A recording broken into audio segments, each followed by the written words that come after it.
istrinya, Bularas, untuk mengurus pengiriman kayu albasia miliknya ke kota. Siang harinya, kabar datang bahwa truk yang dikendarainya oleng dan menabrak pohon randu alas di tikungan tajam jalanan desa. Tak ada yang tahu persis apa penyebabnya. Jalanan sepi, tidak ada saksi mata. Fajar ditemukan sudah tak bernyawa, tergencet di ruang kemudi. Sore itu, gumpalan awan kelabu benar-benar menggantung rendah di atas atap-atap warga Tanjung Kelam. Tanah pemakaman umum yang terletak di lereng bukit terasa lebih lembab dari biasanya. Suara cangkul yang menghantam tanah basah terdengar berat, diiringi isak tangis Bularas yang kehenti-hentinya. Pak Haris, ayahnya, berdiri tegak di samping liang lahat. Wajahnya keras, menahan duka yang menggunung di dadanya. Ia adalah seorang pria yang disegani, mantan kepala dusun yang bicaranya irit tapi tindakannya selalu tegas. Gilang, sahabat Fajar sejak kecil, ikut turun ke liang lahat. Tangannya bergetar saat membantu membuka tali pocong di bagian wajah. Ia menatap wajah Fajar untuk terakhir kalinya. Pucat, tapi terlihat damai. Tak ada tanda-tanda kesakitan. Gilang menelan ludah, mencoba menahan air mata yang mendesak keluar. Ia yang paling tahu Fajar. Fajar adalah pemuda paling lurus yang pernah ia kenal. Rajin sholat, tak pernah meninggalkan sholat subuh di musola, dan bicaranya selalu santun. Usaha kayu yang dirintisnya dari nol adalah buah dari kerja keras dan keuletannya, bukan jalan pintas seperti yang sering diembuskan angin gosip. Di antara kerumunan pelayat yang berwajah muram, ada satu sosok yang matanya berkeliling, seolah mencari-cari celah untuk memulai percakapan. Namanya Leman. Pria berusia akhir 40-an, kurus, dengan kumis tipis yang seolah mencebir. Di desa Tanjung Kelam, Leman dikenal bukan karena pekerjaannya sebagai penjual pakan ternak, tapi karena mulutnya yang lebih tajam dari parang. Ia adalah sumber dari segala desas-desus, provokator ulung yang pandai memutar-balikan fakta. Sambil menyandarkan tubuhnya di pohon kamboja, Leman berbisik pada tetangga di sebelahnya. Kasian ya si Fajar. Masih muda, lagi sukses-suksesnya. Kok ya matinya begini? Aneh. Orang di sebelahnya, seorang petani bernama Kardi, hanya mengangguk pelan. Ya, namanya juga musibah, Mang Leman. Iya, musibah sih musibah, tapi kan aneh. Jalanan sepi, gak ada hujan, gak ada angin, tiba-tiba oleng sendiri. Jangan-jangan... Kardi mengerutkan kening. Jangan-jangan apa, Mang? Leman tersenyum tipis. Ah, sudahlah. Gak enak ngomongin orang yang sudah gak ada. Kita doakan saja yang baik-baik. Ia menepuk pundak Kardi lalu berjalan mendekati kerumunan lain, siap menanam benih curiga yang sama di kepala yang berbeda. Prosesi pemakaman selesai menjelang maghrib. Warga berangsur-angsur pulang, meninggalkan keluarga Pak Haris dan beberapa kerabat dekat. Gilang masih di sana, membantu merapikan tenda dan kursi yang disewa untuk para pelayat. Ia melihat Leman berjalan melewatinya, dan tanpa sengaja tatapan mereka bertemu. Leman memberinya senyum yang sulit diartikan, lalu mengangguk singkat sebelum menghilang di tikungan jalan. Ada sesuatu yang janggal dari tatapan itu, sesuatu yang membuat bulu kuduk Gilang meremang. Malam itu, tahlilan pertama digelar di rumah duka, rumah panggung sederhana milik Pak Haris, penuh sesak oleh warga laki-laki yang duduk bersila di atas tikar pandan. Aroma kemenyan yang dibakar untuk mengusir nyamuk bercampur dengan bau kopi dan singkong rebus yang disajikan. Lantunan kalimah La ilaha illallah menggema, dipimpin oleh Ustadz Salim, seorang pemuka agama yang teduh dan bijaksana. Suasana terasa khusyuk. Namun di sela-sela jeda doa, bisik-bisik mulai terdengar. Leman yang duduk di pojok belakang kembali beraksi. Pak Haris kelihatannya tegar ya, bisiknya pada tetangga sebelahnya. Kalau saya jadi dia, mungkin sudah pingsan dari tadi. Anaknya satu-satunya, tulang punggung keluarga. Ya namanya juga diuji, Mang Lunuk, jawab yang lain. Betul, diuji, timpal Leman. Tapi saya dengar-dengar, usahanya si Fajar itu kan majunya pesat sekali. Dari cuma jual kayu bakar, sekarang kirimannya sudah sampai luar provinsi. Padahal modalnya dulu nggak seberapa. Hebat ya anak itu. Lagi-lagi, kalimatnya terdengar seperti pujian, tapi nadanya penuh insinuasi. Gilang yang duduk tak jauh dari sana mendengar bisikan itu. Rahangnya mengeras. Ia tahu persis kemana arah pembicaraan Leman. Gosip itu bukan barang baru. Sejak usaha Fajar mulai menanjak 2 tahun lalu, Leman adalah orang yang paling getol menyebarkan isu bahwa Fajar memakai pegangan atau pesugihan. Fajar tak pernah ambil pusing. Biarkan saja Gilang. Mulut orang gak bisa kita sumbat. Yang penting kita kerja jujur. Begitu katanya dulu. Tapi sekarang Fajar sudah tiada, dan mulut berbisa itu masih saja bekerja, bahkan di malam tahlilannya. Tahlilan selesai sekitar pukul 9 malam. Para tamu pamit satu persatu. Gilang tetap tinggal, membantu Bu Laras dan beberapa ibu-ibu membereskan piring dan gelas. Kamu pulang saja Gilang, sudah malam, kata Bu Laras dengan suara serak. Matanya bengkak dan merah. Gak apa-apa Bu, Gilang temani Bapak di sini dulu, jawab Gilang pelan. Di teras depan, Pak Haris duduk sendirian di kursi bambu, menatap kosong ke arah jalanan desa yang gelap gulita. Hanya ada satu lampu bohlam 5 watt yang tergantung di tiang depan rumah. Cahayanya kuning dan redup dikerubungi laron. Suara jangkrik dan katak dari arah rawa-rawa terdengar bersahutan, menjadi musik latar kesunyian malam itu. Yang sabar ya Pak, kata Gilang sambil duduk di sebelahnya. Pak Haris menghela napas panjang. Fajar itu anak baik Gilang, Bapak tahu itu. Saya juga tahu Pak, Fajar itu sahabat terbaik saya. Hening sejenak. Angin malam bertiup, membawa hawa dingin yang menusuk tulang. Dari kejauhan terdengar lolongan anjing yang panjang dan menyayat. Entah kenapa, malam itu terasa berbeda, lebih pekat, lebih menekan. Seolah duka yang menyelimuti rumah itu telah merembes ke udara, mengubah atmosfer desa Tanjung Kelam menjadi sesuatu yang lebih kelam dari biasanya. Tanpa mereka sadari, di balik kesunyian itu, sesuatu yang mengerikan baru saja dimulai. Sesuatu yang terlahir dari kematian dan disuburkan oleh fitnah. Malam kedua tahlilan berjalan serupa dengan yang pertama. Warga kembali berkumpul mendoakan almarhum Fajar. Namun, ada yang berbeda. Jumlah yang datang sedikit menyusut. Beberapa wajah yang kemarin hadir malam ini tak terlihat, dan bisik-bisik di barisan belakang kini terdengar lebih berani. Tak lagi sembunyi-sembunyi. Semua itu bermula dari cerita Pak Sanusi. Pak Sanusi adalah seorang tetua desa yang rumahnya paling ujung, dekat dengan rumpun bambu besar yang dikenal angker.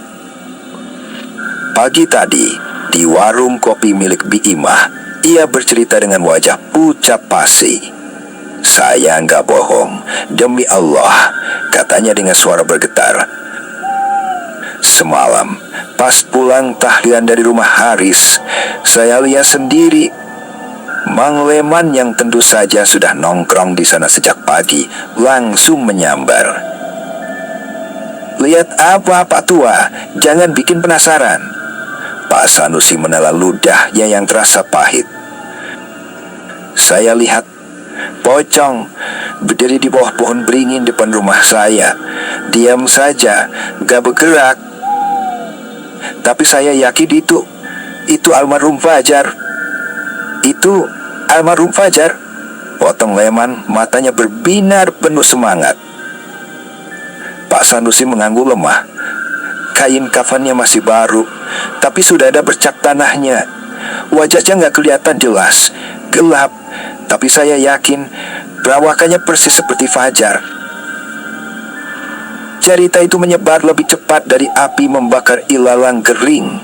Bi Imah, si pemilik warung yang mulutnya tak kalah ember dari Leman, ikut menambahkan bumbu. "Pasti arwahnya gak tenang itu, makanya gentayangan. Biasanya kalau mati ndak wajar ya begitu." Leman menimpali dengan nada sok bijak. "Bukan cuma soal gak wajar, Bi, tapi juga soal bawaannya. Kalau orang punya ilmu-ilmu begitu, pas meninggal biasanya ilmunya itu cari tuan baru. Kalau nggak ada yang mau nerima, ya jadinya gentayangan, minta dilepaskan." Logika sesat itu anehnya begitu mudah diterima oleh sebagian warga desa yang masih kental dengan kepercayaan mistis. Mereka mulai menghubung-hubungkan kematian Fajar yang mendadak, usahanya yang melesat cepat, dan kini penampakan arwahnya. Semua potongan puzzle itu seolah membentuk sebuah gambar yang mengerikan, sebuah gambar yang dilukis oleh kuas fitnah Mang Leman. Gilang mendengar kabar itu saat sedang membantu Pak Haris memberi makan ayam di belakang rumah. Wajahnya langsung memerah karena marah. "Orang-orang itu sudah gila, Pak," geram Gilang. "Fajar itu alim, mana mungkin dia main pesugihan?" Pak Haris hanya diam. Tangannya yang keriput terus menabur jagung. Tapi Gilang bisa melihat rahangnya mengeras dan matanya menyiratkan luka yang dalam. Ditinggal mati anak satu-satunya sudah cukup menyakitkan. Kini nama baik anaknya pun ikut dikotori. Siang itu, Gilang sengaja mendatangi warung Bima. Ia melihat Leman sedang duduk santai sambil menyeruput kopinya. Ia menghampirinya.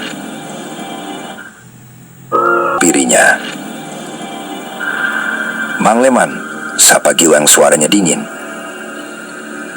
Gilang, sini ngopi dulu." "Gak usah, Mang. Saya cuma mau tanya. Bener Mang Leman yang menyebarkan gosip kalau almarhum Fajar pakai pesugihan?" tanya Gilang langsung ke intinya. Wajah Leman langsung berubah.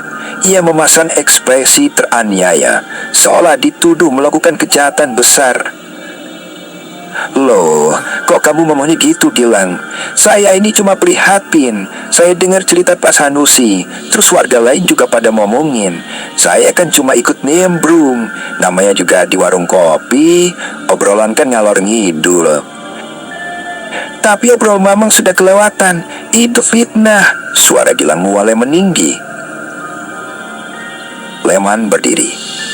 "Fitnah katamu? Coba kamu pikir pakai akal sehat. Anak kemarin sore bisa punya usaha kayu sebesar itu.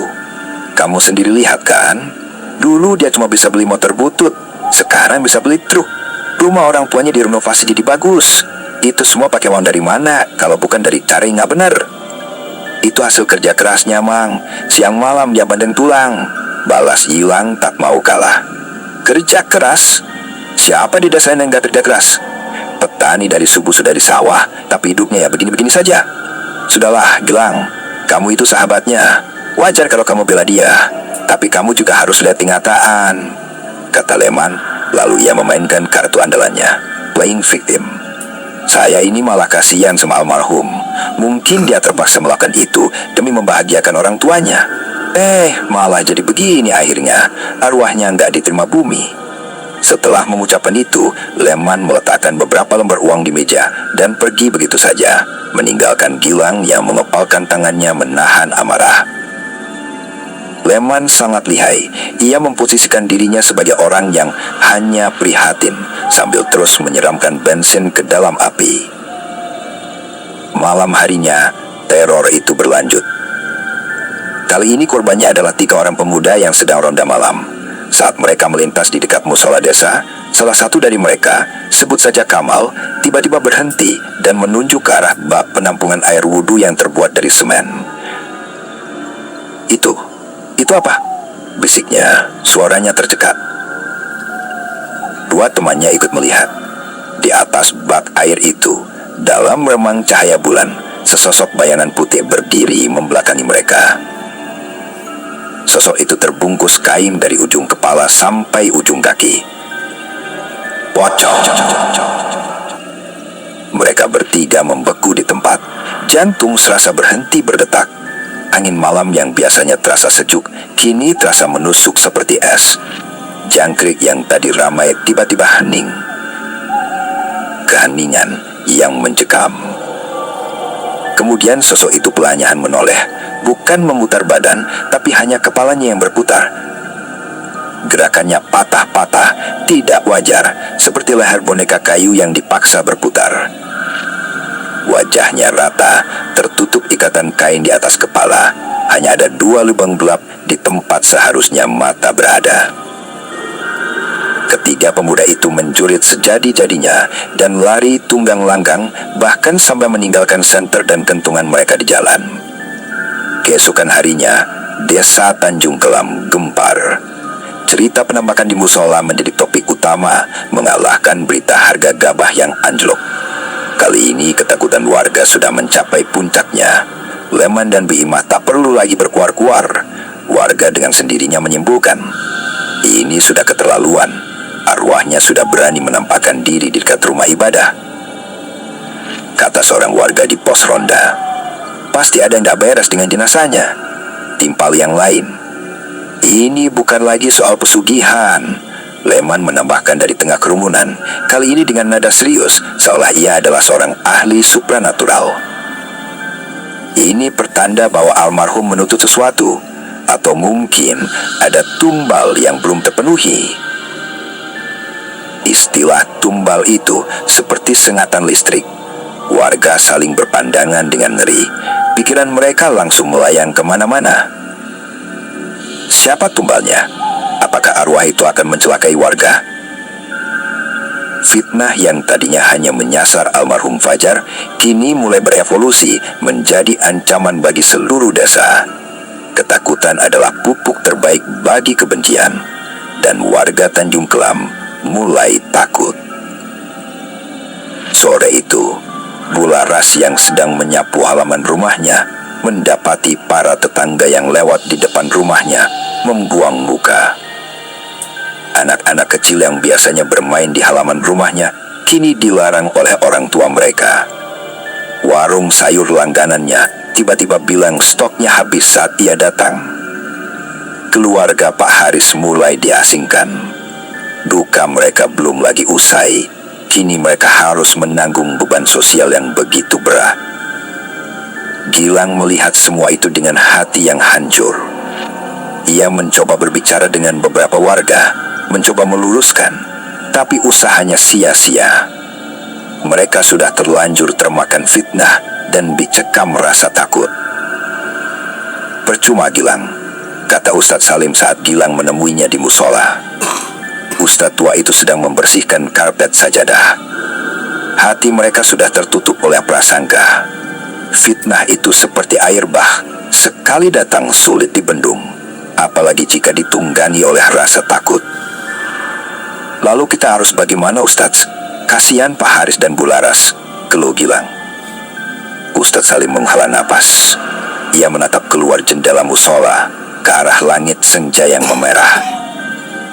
Kita hanya bisa berdoa, semoga Allah menunjukkan kebenarannya, karena terkadang cara Tuhan membuka tabir itu tidak pernah kita duga. Malam itu, tahlilan hari ketiga, suasana di rumah Pak Haris terasa sangat berbeda. Hanya segelintir orang yang datang, Ustadz Salim, Gilang, dan beberapa kerabat dekat. Kursi-kursi plastik yang disewa tampak kosong melampong. Lantunan doa terdengar lirih, kalah oleh suara angin malam yang menderu lebih kencang dari biasanya. Di tengah pembacaan tahlil, tiba-tiba terdengar suara dari luar. Gedebuk, gedebuk, gedebuk. Seperti ada benda berat yang jatuh berulang kali di halaman depan. Semua orang terdiam. Ustadz Salim menghentikan bacaannya. Mereka saling berpandangan. Pak Haris bangkit dan berjalan perlahan menuju pintu. Jantung Gilang berdebar kencang. Ia ikut berdiri di belakang Pak Haris. Dengan tangan sedikit gemetar, Pak Haris membuka pintu kayu itu. Di halaman yang diterangi cahaya bohlam kuning, tak ada apa-apa, hanya beberapa daun kering yang berterbangan ditiup angin. Tapi kemudian mereka menciumnya.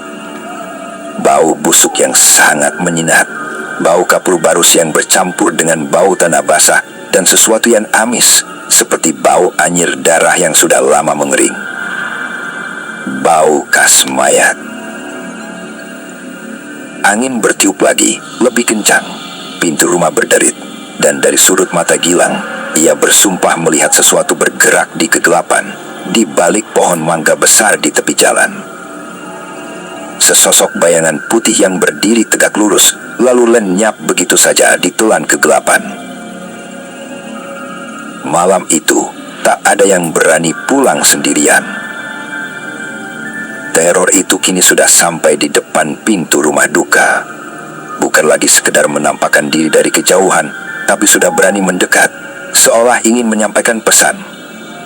Pesan yang membuat seluruh desa Tanjung Kelam tidak bisa tidur nyenyak. Pesan yang membuat fitnah terasa semakin nyata. Memasuki hari keempat setelah kematian Fajar, desa Tanjung Kelam benar-benar berubah menjadi kuali yang mendidih. Ketakutan telah bermutasi menjadi paranoia massal. Setiap suara aneh di malam hari, setiap bayangan yang bergerak, langsung diartikan sebagai kehadiran arwah Fajar. Puncaknya adalah ketika beberapa warga mengaku mendengar suara ketukan aneh di pintu rumah mereka pada tengah malam. Bukan ketukan biasa dengan buku jari, tapi suara tumpul yang berirama. Tum, tum, tum. Seolah ada kepala yang dibenturkan pelan ke daun pintu. Mereka yang berani mengintip dari jendela bersumpah melihat sosok putih berdiri di teras rumah mereka sebelum akhirnya menghilang. Dan anehnya, yang mengalami kejadian ini kebanyakan adalah orang-orang yang paling vokal menyebarkan gosip, termasuk Bimah, si pemilik warung. Pagi itu, ia membuka warungnya dengan wajah sepucak mayat. Semalam dia datang ke rumah saya, pekiknya pada pelanggan pertama yang datang. Matanya liar penuh ketakutan. Saya dengar sendiri suaranya. Tum, tum, tum, di pintu dapur. Saya sampai kencing di celana, tidak berani keluar kamar sampai subuh. Mang Leman yang juga berada di sana bukannya ikut takut, malah semakin menjadi-jadi. Ia memposisikan dirinya sebagai juru bicara warga yang ketakutan. Ini tidak bisa dibiarkan, serunya di hadapan kerumunan kecil yang berkumpul di warung. Arwah itu sudah mulai meneror kita satu persatu. Ini semua karena keluarganya tidak mau menyelesaikan urusannya. Mereka pura-pura tidak tahu, padahal mereka pasti tahu ilmu apa yang dipakai anaknya. Tuduhan itu kini secara terbuka ditujukan kepada Pak Haris dan Bu Laras. Dari sekedar gosip tentang almarhum, kini berkembang menjadi tuduhan keterlibatan keluarga. Warga yang panik dengan mudahnya terprovokasi. Mereka butuh kambing hitam, dan keluarga yang sedang berduka itu adalah target yang paling empuk. Siang itu, rombongan warga yang dipimpin oleh Mang Leman mendatangi rumah Pak Haris. Mereka tidak membawa obor atau senjata tajam, tapi wajah mereka penuh dengan amarah dan ketakutan yang jauh lebih berbahaya. Gilang kebetulan sedang berada di sana, membantu memperbaiki talang air yang bocor.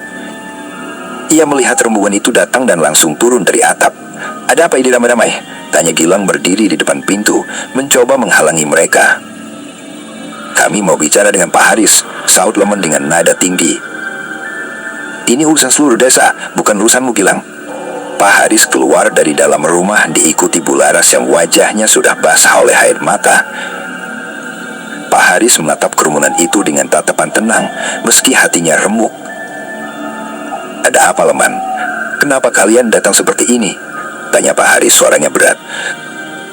"Jangan pura-pura tidak tahu, Pak Haris. Ada Bapak sudah mengganggu ketenangan desa ini.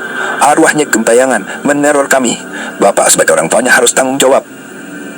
"Tanggung jawab apa?" balas Pak Haris, suaranya mulai bergetar menahan amarah. "Anak saya sudah meninggal. Apalagi yang kalian mau?" "Kami mau Bapak jujur. Ilmu hitam apa yang dipakai Fajar untuk ayah?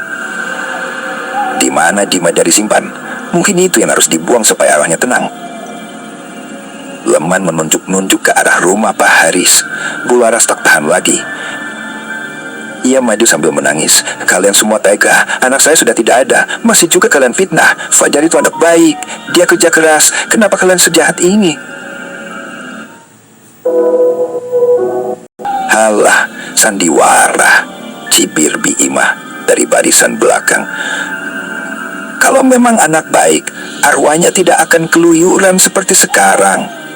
Situasi memanas. Warga mulai ikut berteriak, melontarkan tuduhan-tuduhan keji. Gilang yang tidak tahan melihat sahabat dan orang tuanya diperlakukan seperti itu, maju dan mendorong Leman. "Cukup, Mang. Mulutmu itu benar-benar busuk." Leman yang didorong langsung terjatuh. Ia memanfaatkan momen itu untuk berteriak seolah-olah ia adalah korban. Lihat semuanya. Mereka pakai kekerasan. Mereka mau membungkam kita." Keributan itu memancing warga lain untuk datang. Suasana menjadi kacau. Pak Toha, sang kepala desa, akhirnya datang tergopoh-gopoh. Ia adalah tipe pemimpin yang tidak mau ada masalah, selalu mencari jalan tengah yang paling aman untuk posisinya, meskipun itu tidak adil. Sudah, tenang semuanya. Jangan main hakim sendiri," teriak Pak Toha, mencoba melerai. Setelah berhasil menenangkan massa, Pak Toha mengajak Pak Haris, Leman, dan Gilang untuk bermusyawarah di balai desa. Ustadz Salim juga diminta hadir sebagai penengah. Di balai desa yang pengap itu, musyawarah berjalan alap. Leman dengan kepandaiannya memutar kata, menceritakan semua teror yang dialami warga. Ia melukiskannya dengan begitu dramatis, seolah-olah desa Tanjung Kelam sedang diambang kiamat. Ia terus-menerus menyudutkan Pak Haris, menuntut agar keluarga itu melakukan sesuatu untuk menghentikan gangguan. "Pak Kades, Pak Ustadz," kata Leman dengan nada penuh kepalsuan, "kami ini warga biasa, cuma ingin hidup tenang. Kami tidak menuduh, kami hanya meminta solusi. Mungkin ada peninggalan almarhum yang harus dibersihkan, atau mungkin kuburannya harus dibongkar dan dipindahkan. Siapa tahu ada tali pocong yang lupa dilepas." Usulan membongkar kuburan itu membuat Pak Haris naik pitam. "Jaga bicaramu, Leman. Jangan sekali-kali kau berani memusik peristirahatan anakku." Gilang pun ikut memprotes, tapi suara mereka tenggelam oleh argumen Leman yang didukung oleh ketakutan warga. Pak Toha, sang kepala desa, tampak bingung. Di satu sisi ia kasihan pada Pak Haris, tapi di sisi lain ia ditekan oleh mayoritas warga. Ustadz Salim akhirnya angkat bicara. "Saudara-saudara sekalian, apa yang kita alami ini memang berat, tapi jangan sampai ketakutan membuat kita kehilangan akal sehat dan menuduh tanpa bukti. Itu adalah fitnah dan dosanya lebih besar daripada membunuh. Soal arwah gentayangan, dalam ajaran agama kita, roh orang yang sudah meninggal berada di alam barzakh. Urusannya sudah dengan Allah. Yang mengganggu kita ini bisa jadi adalah jin atau setan yang menyerupai almarhum, yang memanfaatkan situasi dan kelemahan iman kita." Penjelasan Ustadz Salim yang logis dan menenangkan itu berhasil meredam suasana sejenak. Namun, Leman tidak kehabisan akal. Bisa jadi begitu, Ustadz. Tapi, kenapa jin itu menyerupai almarhum? Dan kenapa baru muncul setelah dia meninggal? Pasti ada sebabnya. Mungkin saja jin itu adalah khodam atau jin suruhan dari ilmu yang dipakai almarhum. Jadi sumber masalahnya tetap sama. Lagi-lagi, Leman berhasil membelokkan logika Ustadz Salim agar sesuai dengan narasi yang sudah ia bangun. Musyawarah itu berakhir tanpa solusi. Pak Toha hanya bisa mengimbau warga untuk lebih banyak berdoa dan mengadakan siskamling setiap malam. Sementara itu, keluarga Pak Hari semakin terpojok. Mereka kini dianggap sebagai biang kerok dari semua masalah di desa. Malam itu, Gilang memutuskan untuk melakukan sesuatu. Ia tidak bisa lagi hanya diam dan melihat nama baik sahabatnya diinjak-injak. Ia berencana untuk berjaga semalaman di dekat area pemakaman. Tujuannya bukan untuk menantang makhluk halus, tapi untuk membuktikan bahwa tidak ada apa-apa di sana.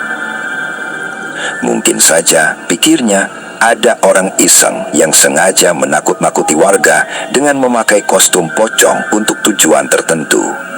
Itu adalah satu-satunya penjelasan logis yang tersisa di kepalanya.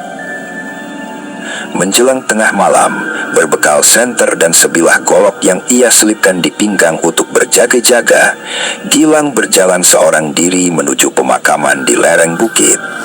Udara terasa sangat dingin dan lembab. Suara burung hantu terdengar dari kejauhan, menambah suasana seram.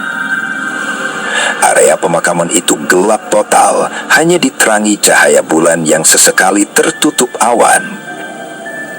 Gilang menyalakan senternya, menyorot segala arah. Nisan-nisan tua tampak seperti barisan gigi yang umpong. Ia berjalan perlahan melewati makam-makam itu menuju ke satu titik di ujung, di bawah pohon randu, makam Fajar. Gundukan tanahnya masih baru, ditaburi bunga yang sudah mulai layu. Gilang duduk di atas sebuah batu besar tak jauh dari makam itu, mematikan senternya agar tidak menarik perhatian. Ia menyandarkan punggungnya ke batu, matanya awas mengamati sekeliling. 1 jam berlalu, tidak ada apa-apa. 2 jam, hanya ada suara angin dan gesekan daun bambu. Gilang mulai berpikir bahwa idenya ini konyol. Mungkin memang tidak ada apa-apa. Mungkin semua itu hanya halusinasi warga yang ketakutan. Saat ia hampir memutuskan untuk pulang, ia mendengar suara. Bukan dari arah gerbang pemakaman, tapi dari jalan setapak di belakangnya. Suara langkah kaki yang tergesa-gesa dan napas yang terengah-engah.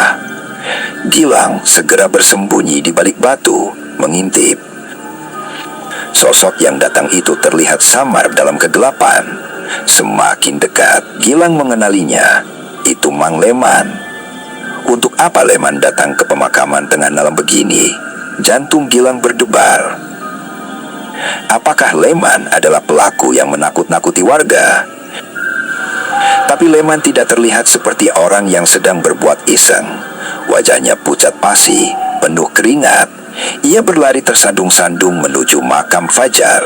Sampai di depan makam, ia langsung jatuh terduduk. "Ampun, Jar, ampun!" racaunya dengan suara bergetar. "Aku salah, Jar. Aku ngaku salah. Aku yang mulai semua gosip ini. Aku iri sama kamu, Jar. Aku iri sama bapakmu yang dihormati semua orang. Maafkan aku, Jar. Tolong jangan ganggu aku lagi. Jangan datangi rumahku lagi." Gilang terperangah. Jadi, Leman juga diteror. Bahkan lebih parah, sampai ia datang untuk meminta maaf di kuburan. Tepat saat Leman selesai mengucapkan kalimatnya, angin tiba-tiba berhenti berhembus. Total, keheningan yang tercipta begitu pekat, sampai suara detak jantung Gilang sendiri terdengar memekakkan telinga. Bau kapur barnus dan tanah basah yang busuk itu kembali menyeruak. Kali ini jauh lebih kuat daripada sebelumnya, membuat perut Gilang mual. Kemudian mereka berdua mendengarnya. Suara gemerisik yang berasal dari makam Fajar. Bukan dari atas, tapi dari dalam tanah. Kres, kerik. Seperti ada sesuatu yang bergerak di bawah gundukan tanah itu. Leman yang tadinya terduduk, kini membeku. Matanya melotot ke arah makam. Gilang pun tak bisa bergerak. Seluruh tubuhnya kaku karena ngeri. Tanah di atas makam itu mulai retak. Perlahan, tapi pasti, sebuah gundukan kecil muncul, mendorong tanah ke atas. Lalu dari retakan itu menyembul sesuatu yang terbungkus kain kafan yang kotor oleh tanah. Sebuah tangan. Tangan itu mendorong tanah di sekitarnya, membuat lubang yang lebih besar, lalu disusul oleh bahu, kemudian kepala yang terikat. Sosok itu, pocong Fajar, sedang merangkak keluar dari liang lahatnya sendiri. Waktu seolah berhenti di pemakaman itu. Gilang hanya bisa menatap pemandangan mengerikan di hadapannya. Tak mampu berteriak, tak mampu bergerak. Paru-parunya terasa kosong, seolah lupa cara mengambil napas. Pemandangan sesosok jenazah yang bangkit dari kuburnya sendiri adalah horor yang melampaui batas imajinasi terliar sekalipun. Sosok itu kini sudah berdiri sepenuhnya di atas tanah kuburannya. Kain kafannya kotor, penuh dengan tanah liat basah yang menempel di sana-sini. Ikatan di kepala, leher, dan kakinya masih terpasang erat. Dalam cahaya bulan yang pucat, wajahnya yang tertutup kain tampak rata dan mengerikan. Tidak ada mata, tidak ada hidung, tidak ada mulut, hanya bentuk kepala manusia yang terbungkus rapat. Leman yang berada paling dekat dengan sumber kengerian itu mengeluarkan suara aneh dari tenggorokannya. Bukan jeritan, tapi lebih seperti suara orang tercekik. Ia mencoba bangkit untuk lari, tapi kakinya lemas tak bertenaga. Ia jatuh terduduk lagi, mencoba mengingsut mundur dengan tangan dan kakinya, menggeser tubuhnya menjauhi makam. Matanya meletak tak berkedip, air mata dan ingus mengalir di wajahnya yang penuh teror. Tidak, ampun, bisiknya lirih, suaranya nyaris tak terdengar. Pocong itu. Suaranya nyaris tak terdengar. Pocong itu diam sejenak, berdiri kaku seperti patung. Kemudian kepalanya yang terikat itu bergerak. Perlahan dengan gerakan patah-patah yang mustahil, ia menoleh ke arah Leman. Tidak ada suara, tapi Gilang bisa merasakan tatapan kosong itu seolah menembus kain kafan, mengunci Leman dalam pandangan mautnya. Gilang berharap makhluk itu akan melompat-lompat seperti yang sering digambarkan dalam cerita-cerita hantu. Tapi apa yang terjadi selanjutnya jauh lebih mengerikan. Makhluk itu tidak melompat. Dengan gerakan yang lambat dan berat, ia mulai menyeret kakinya yang terikat. Serit, serit. Suara kain kafan yang kasar bergesekan dengan tanah dan kerikil terdengar begitu jelas di keheningan malam.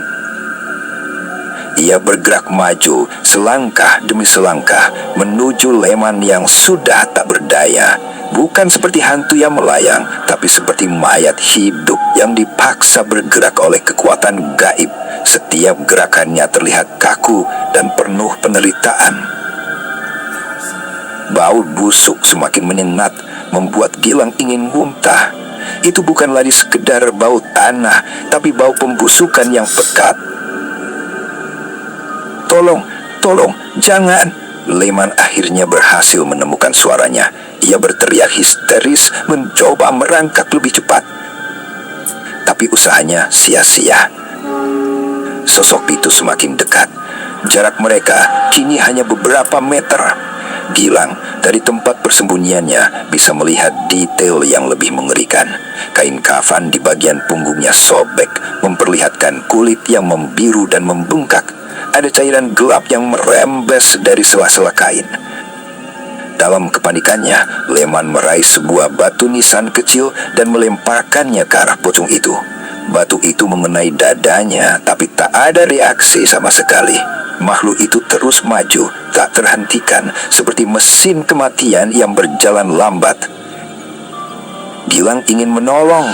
Sebagian dirinya berteriak untuk lari ke desa dan meminta bantuan. Sebagian lagi menyuruhnya untuk mengambil golok dan menyerang makhluk itu. Tapi seluruh tubuhnya menolak untuk patuh. Kakinya seolah terpaku ke tanah, membeku oleh ketakutan primordial yang paling murni. Ia hanya bisa menjadi saksi bisu dari drama mengerikan ini. Leman sudah sampai di tepi pemakaman. Punggungnya menabrak pagar bambu tua. Tak ada lagi jalan untuk lari. Ia hanya bisa meringkuk di tanah, menutupi kepalanya dengan kedua tangan. Tubuhnya gemetar hebat. Pocong itu kini berdiri tepat di atasnya. Bayangannya yang panjang jatuh menimpa tubuh Leman yang gemetar. Hening sejenak, Gilang menahan napas. Kemudian, makhluk itu membungkuk. Gerakannya sangat lambat dan kaku. Ia menundukkan kepalanya yang terikat itu ke arah Leman. Gilang tidak bisa melihat apa yang terjadi selanjutnya, karena tubuh Leman tertutup oleh sosok putih itu. Tapi ia bisa mendengarnya. Ia mendengar suara isak tangis Leman yang putus asa, yang tiba-tiba berubah menjadi jeritan melengking yang menyayat hati. Jeritan itu tidak berlangsung lama, tiba-tiba berhenti, seolah dipotong paksa, digantikan oleh suara aneh. Suara seperti tulang yang patah, diikuti oleh suara basah yang menguakkan. Gilang memejamkan matanya rapat-rapat, tapi suara itu terngiang-ngiang di telinganya. Ia tidak berani melihat. Ia hanya bisa berdoa dalam hati, merapal ayat apa saja yang ia hafal dengan terbata-bata. Setelah beberapa saat yang terasa seperti selamanya, keheningan kembali menyelimuti pemakaman. Gilang memberanikan diri membuka matanya. Sosok pocong itu sudah kembali berdiri tegak. Ia tidak lagi menunduk di atas Leman. Ia hanya diam, membelakangi Gilang. Tubuh Leman tergeletak tak bergerak di kakinya. Kemudian, dengan gerakan menyeret yang sama lambatnya, makhluk itu berbalik dan berjalan kembali ke kuburannya. Ia tidak menoleh ke arah Gilang, seolah-olah Gilang tidak ada di sana, seolah urusannya malam itu sudah selesai. Gilang menyaksikan dengan ngeri saat pocong itu kembali masuk ke dalam liang lahatnya. Ia masuk dengan cara yang sama seperti saat keluar. Perlahan-lahan menenggelamkan dirinya ke dalam tanah. Setelah seluruh tubuhnya lenyap, tanah di atas makam itu bergerak dengan sendirinya, menutup lubang itu hingga kembali rata seperti semula, seolah tidak pernah terjadi apa-apa. Hening. Bau busuk itu perlahan memudar, digantikan oleh bau tanah dan embun malam. Suara jangkrik dan burung hantu mulai terdengar lagi. Pemakaman itu kembali normal, kecuali satu hal. Di tepi pemakaman, di dekat pagar bambu, tergeletak sesosok tubuh yang tak lagi bernyawa. Tubuh Mang Leman. Gilang butuh beberapa menit untuk bisa menguasai kembali tubuhnya. Kakinya yang gemetar akhirnya bisa digerakkan. Dengan sisa-sisa keberanian, ia menyalakan senter dan mengarahkannya ke tubuh Leman. Ia langsung menyesalinya. Mata Leman terbuka lebar, melotot ke langit dengan ekspresi teror abadi. Mulutnya menganga seolah ingin berteriak. Lehernya terpuntia pada sudut yang tidak wajar. Gilang terhuyung mundur dan akhirnya muntah di semak-semak. Setelah isi perutnya terkuras habis, ia tidak berpikir lagi. Ia berbalik dan lari secepat yang ia bisa, meninggalkan pemakaman itu, meninggalkan mayat Leman, meninggalkan kengerian yang akan selamanya terukir dalam ingatannya. Ia tidak peduli pada goloknya yang terjatuh, ia hanya ingin pergi sejauh mungkin dari tempat terkutuk itu. Kabar ditemukannya mayat Mang Leman di pemakaman menggemparkan desa Tanjung Kelam keesokan paginya. Orang pertama yang menemukannya adalah seorang pencari rumput. Menurut dokter dari puskesmas kecamatan yang datang memeriksa, Leman meninggal karena serangan jantung mendadak. Wajahnya yang penuh teror dan lehernya yang tampak aneh dianggap sebagai akibat dari kejang saat serangan jantung terjadi. Tidak ada yang mencurigai adanya tindak kekerasan. Gilang tidak mengatakan apapun tentang apa yang ia lihat. Siapa yang akan percaya padanya? Mereka akan menganggapnya gila, atau lebih buruk lagi, mereka akan menuduhnya terlibat dalam kematian Leman. Jadi, ia memilih diam, membiarkan kengerian itu menjadi rahasia pribadinya yang paling kelam. Anehnya, setelah kematian Leman, semua teror di desa berhenti total. Tak ada lagi penampakan, tak ada lagi suara ketukan di pintu. Malam-malam di Tanjung Kelam kembali tenang seperti sedia kala. Warga desa dengan logika mereka sendiri menyimpulkan segalanya. Mereka percaya bahwa arwah Fajar marah karena fitnah yang disebarkan Leman. Kematian Leman dianggap sebagai balasan setimpal. Arwah itu telah mendapatkan keadilannya dan kini bisa beristirahat dengan tenang. Opini publik berbalik 180 derajat. Tiba-tiba, semua orang kembali mengingat Fajar sebagai pemuda yang baik, alim dan pekerja keras. Mereka yang tadinya paling kencang menuduh, kini memasang wajah paling sedih saat bertemu Pak Haris dan Bu Laras. Mereka berbondong-bondong datang ke tahlilan hari ke-7, seolah ingin menebus dosa mereka. Fitnah yang dulu mereka telan mentah-mentah, kini mereka mentahkan kembali dalam bentuk penyesalan dan simpati palsu. Keluarga Pak Haris yang tadinya diasingkan kini kembali dihormati. Desa Tanjung Kelam kembali normal.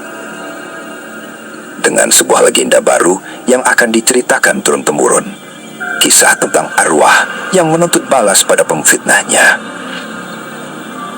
Sebulan berlalu, kehidupan terus berjalan. Gilang masih sering mengunjungi rumah Pak Haris, membantu apa saja yang ia bisa, mencoba mengisi kekosongan yang ditinggalkan sahabatnya. Suatu sore, Bu Laras memintanya untuk membantu membereskan kamar Fajar. Kamar itu tidak pernah disentuh sejak Fajar meninggal. Semuanya masih sama seperti saat ditinggalkan. Tolong bantu Ibu, Gilang. Ibu tidak kuat kalau harus melakukannya sendiri, pinta Bu Laras dengan mata berkaca-kaca. Gilang mengangguk. Dengan berat hati, ia mulai membereskan barang-barang peninggalan sahabatnya. Pakaian di lemari, buku-buku di rak, foto-foto masa kecil mereka. Setiap benda membangkitkan kenangan. Saat sedang membersihkan kolong ranjang yang berdebu, tangannya menyentuh sebuah kotak kayu kecil yang tersembunyi di sudut paling dalam. Kotak itu terkunci. Gilang membawanya keluar dan menunjukkannya pada Bu Laras. "Ini apa ya, Bu?" Bu Laras mengerutkan kening. "Ibu tidak pernah lihat kotak itu. Coba dibuka." Setelah sedikit memaksa, kunci tua itu akhirnya rusak dan kotaknya terbuka. Isinya membuat Gilang dan Bu Laras terkejut. Bukan barang-barang berharga atau kenang-kenangan biasa. Di dalamnya ada beberapa buku tulis tua yang sudah usang, beberapa bilah bambu kuning kecil yang diikat benang merah, dan sebuah kantong kain hitam yang berbau wangi tapi aneh. Gilang mengambil salah satu buku tulis. Itu adalah semacam diari, tapi isinya bukan curahan hati. Halaman-halamannya penuh dengan tulisan tangan Fajar yang rapi, tapi isinya adalah rajah-rajah aneh, simbol-simbol yang tidak ia kenali, dan mantra-mantra dalam bahasa yang tampak seperti campuran bahasa Jawa kuno dan Arab. Jantung Gilang mulai berdebar kencang. Ia membuka buku yang lain. Isinya lebih mengerikan. Ada daftar nama-nama tetua desa, termasuk Pak Sanusi. Ada juga nama-nama pemuda yang ronda malam itu. Dan di halaman terakhir, dengan tulisan yang ditekan kuat-kuat, ada nama Leman. Di bawah nama Leman, ada catatan-catatan tentang kebiasaannya, kelemahannya, dan lingkaran pertemanannya, seolah-olah Fajar sedang mempelajari targetnya. Gilang terus membalik halaman dengan tangan gemetar. Ia menemukan sebuah paragraf yang ditulis beberapa minggu sebelum Fajar meninggal. Paragraf itu menjelaskan segalanya, dan kebenaran yang terungkap jauh lebih gelap dari fitnah manapun. Ritual ini hampir selesai, sangat berisiko, tapi ini satu-satunya jalan. Penyakit di dalam tubuhku tidak bisa disembuhkan oleh dokter. Ilmu warisan kakek buyut ini adalah harapan terakhir. Aku menukar sebagian umurku untuk kekuatan penyembuhan. Tapi ada syaratnya. Jika aku gagal dan mati selama proses ini, kekuatannya akan berbalik. Jiwaku akan terikat pada kafanku sendiri, menjadi penjaga. Ia akan memburu dan menghancurkan siapa saja yang berniat buruk atau menghalangi tujuanku. Bahkan setelah aku tiada, fitnah mereka akan menjadi pelatuknya. Kafan ini akan menjadi hakim dan algojo. Semua sudah kusiapkan. Semoga berhasil. Jika tidak, semoga mereka yang membenciku menikmati neraka mereka sendiri di dunia. Gilang membacanya berulang kali, tidak percaya dengan apa yang ia lihat. Jadi, Fajar memang benar bermain dengan ilmu gaib. Fajar memang benar bermain dengan ilmu gaib. Tapi bukan pesugihan untuk mencari kekayaan. Itu adalah ritual kuno yang berbahaya untuk menyembuhkan penyakit mematikan yang ia rahasiakan dari semua orang, bahkan dari orang tuanya sendiri. Kematiannya yang mendadak bukanlah kecelakaan biasa. Ia gagal dalam ritualnya, dan pocong yang meneror desa itu bukan arwah penasaran yang menuntut keadilan. Itu adalah kutukan, sebuah program gaib yang sudah Fajar siapkan sebagai rencana darurat. Sosok itu tidak bangkit karena fitnah Leman. Fitnah Leman hanyalah pemicu yang mengaktifkan kutukan tersebut, mengarahkannya pada target-target yang sudah Fajar tandai sebelumnya. Fajar yang ia kenal, pemuda alim dan baik hati itu, ternyata menyimpan sisi gelap yang mengerikan.